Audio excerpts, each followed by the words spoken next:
ចាសួស្តីបងទាំងអស់គ្នានេះគឺជាຂະຫນាត A4 រហូតដល់ A0 បងទាំងអស់គ្នាហើយនេះគឺជាការងារដែលខ្ញុំទទួលបានពីភ្ញៀវគាត់ធ្វើការឲ្យគូជាប្រភេទ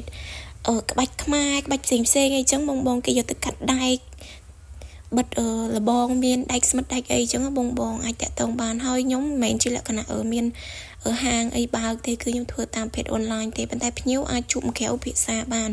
តាក់ទងនឹងអ្វីដែលគាត់ចង់បានទេបងអញ្ចឹងណាហើយតម្លៃទៅតាម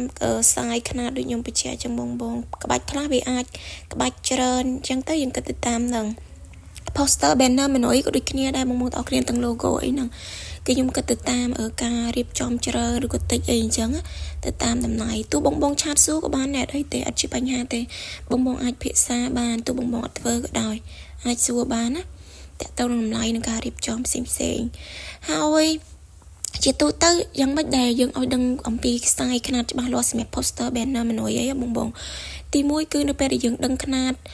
ជាក់លាក់គឺងាយស្រួលសម្រាប់យើងបងដូចជាຂະຫນាត A4 297 210ចឹងបងសង់ទីម៉ែត្រឬក៏មីលីម៉ែត្រអីចឹងទៅនៅពេលដែលយើងដឹងຂະຫນាតច្បាស់យើង design ហើយយើងយកទៅ print គឺកន្លែង print គឺដឹងຂະຫນាតច្បាស់ចឹងគឺ print មកគឺស្អាតច្បាស់ល្អបើកាលណាឧទាហរណ៍បងយកຂະຫນាតខ្ញុំនិយាយបច្ចេកទេស A4 នៅពេលយកຂະຫນាត A4 ទៅយកទៅ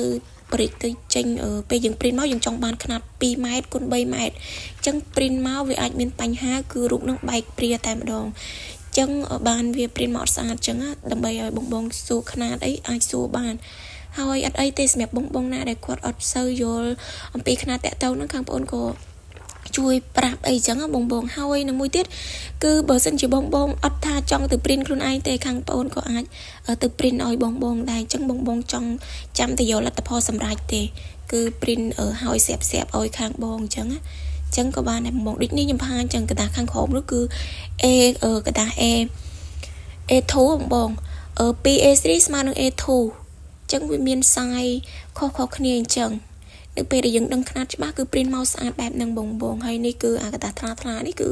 ចាបងហើយខ្ញុំមានជា page សម្រាប់ស្ថាបត្យកម្មគូប្លង់ឬក៏តឡើង 3D គូផ្ទះគូអីក៏មានដែរបងនឹង logo